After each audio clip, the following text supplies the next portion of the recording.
If you've ever worked in customer service, then you've dealt with difficult situations. The way you handle them in the food industry and tech world are pretty similar. But before we dive into that, we're going to take a step back and talk about the science behind what's happening in these situations. Let's say someone's yelling at you. Whether it's about an overcooked steak or a broken computer, your reaction to either will probably be similar. Your palms might be sweating, your hands might shake, or your mouth goes dry. Tunnel vision might kick in. These are all normal physiological reactions that happen in response to a perceived threat. This is part of our biological make dating back to the time when people hunted for their food. When you're being chased by a cougar, you needed your senses to be at high alert in order to keep yourself alive. Even though someone yelling at you isn't the same as the cougar attacking you, it can feel similar in the moment. Your brain is releasing a mix of chemicals and hormones to heighten your senses and keep you alert. Unfortunately, a side effect is that you may have trouble focusing on a specific task. Not ideal. It's in times like these that you might go on autopilot, where your body has a physical reaction and it's hard to focus. It's super important to recognize these moments and put a plan in place to reboot yourself out of the situation. Sometimes I feel this way when I'm teaching a class and someone is ignoring me. They just don't pay attention. I used to call them out on it, the fight response, but this never ended well. Sometimes they had a good reason for being on their phone, and calling them out never made them listen more. Now, when I feel myself in that situation, I notice that my pulse increases. When I realize that's happening, I make sure to look around and focus on people who are more engaged in the lesson and make eye contact with them. Soon, I feel my pulse slow down. Some of your experiences in IT support might trigger similar reactions.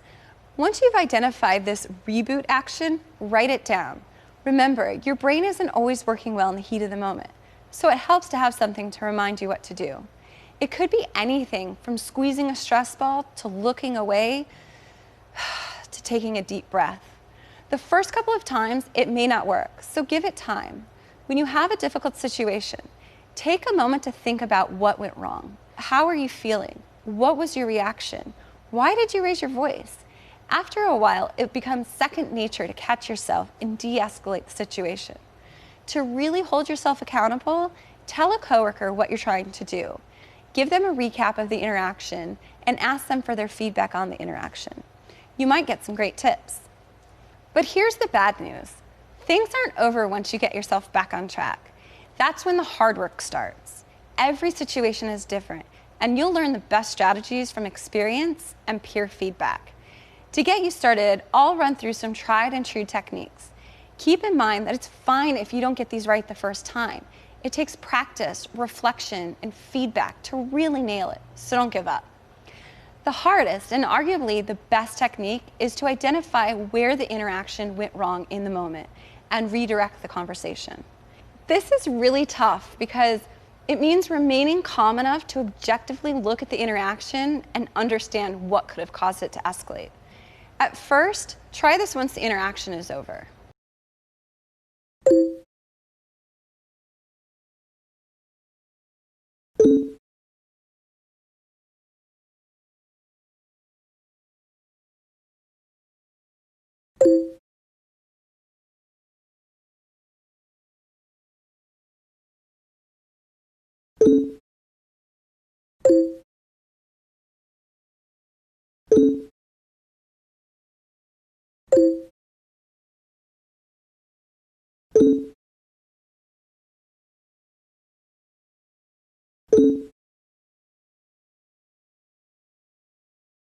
You start your chat with the user, and it's really pleasant and problem solving is happening.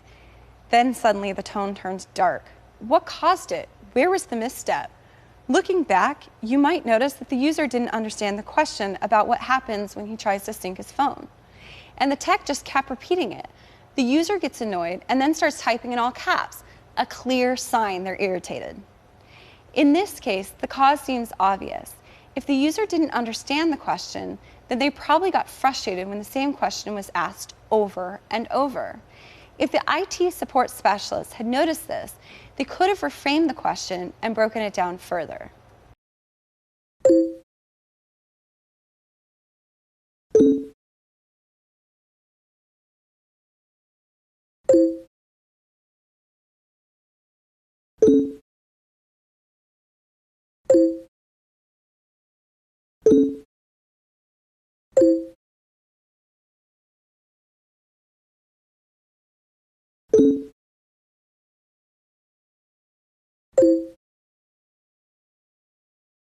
Another cause of frustration in user support interactions is when people talk over each other. This usually happens over the phone, since there's sometimes a delay, but it can happen in person too. Typically, it leads to people talking louder and sometimes ends up feeling like you're yelling at each other. You've probably been in a situation like this with your friends or family. Everyone wants to talk, and the person with the loudest voice wins. How can I help you today? My laptop isn't working. I need a new one. I have meetings I need to go to. I can certainly look into this and see what we can do to fix it. But I want to set context that our policy is to only replace laptops if all other options have been exhausted. I don't need you to go snooping around my computer. Just give me a new one. Gail, I'd love to do that for you, but That's ridiculous. I'm a director. I should get a new one. I don't have time for this. I completely understand the urgency of the situation. Why don't you let me take a look at it? That's why I came. You need to fix it. It's important to try and identify why this is happening so you can course correct. In this case, you can simply stop talking to calm things down. Then pause for about 5 or 10 seconds to make sure they're done talking and start again. This might take a few tries before the user realizes what they're doing and gives you time to talk. Use that time to calm down and really listen to what the user is saying. Ask yourself, why are they talking over me? What am I missing? Then in those 5 to 10 seconds, collect yourself and think about what you want to say. How can I help you today? My laptop isn't working. I need a new one. I have meetings I need to go to. I can certainly look into this and see what we can do to fix it. But I want to set context that our policy is to only replace laptops if all other options have been exhausted. I don't need you to go snooping around my computer. Just give me a new one. Gail, I'd love to do that for you, but That's ridiculous. I'm a director. I should be able to get a new laptop. I have no time for this. I completely understand. Can you let me have 5 minutes to do a quick triage and then we can discuss next steps? If the user is crossing a line and making you feel uncomfortable, ignoring it can feel like the easiest solution. It isn't. Remember that if you do, the next person they interact with will be treated the same way, and that's not okay. It's also easy to say that the person being attacked needs to stand up for themselves. But in situations like this one, that's really hard. Ideally, bystanders would call out this behavior in a calm way. It's also important that you escalate these issues to the appropriate channel, whether that's your manager, the human resources department, whomever. Disclaimer, I love being in the IT support field, and I don't want to dwell on the negative, but I do want to prepare you for what you might encounter. So let me throw another tough scenario at you. You might find that a user skims over what you wrote or doesn't listen to the full instructions you present before taking action. When this happens, be patient. You've likely been on the other end of this before when you ignored instructions. Why? Were you overwhelmed with the information? Were you in a hurry? Maybe you need reading glasses.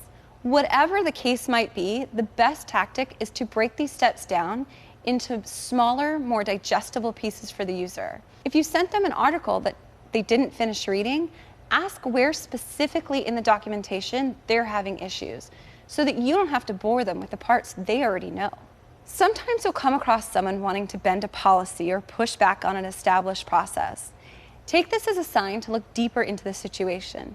Is it really a company policy or just a common way of doing things? If it is a policy, is there documentation of it? You can reference that to the user. If not, offer to follow up to get a definitive answer. You might be surprised what you find.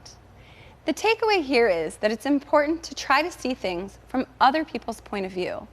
In that moment, when you're feeling riled up and frustrated, take a minute to see the situation from the other person's perspective. If you were them, how would you be feeling? What would make you feel better? If you can train yourself to see things from another's perspective, you're on your way to turning things around.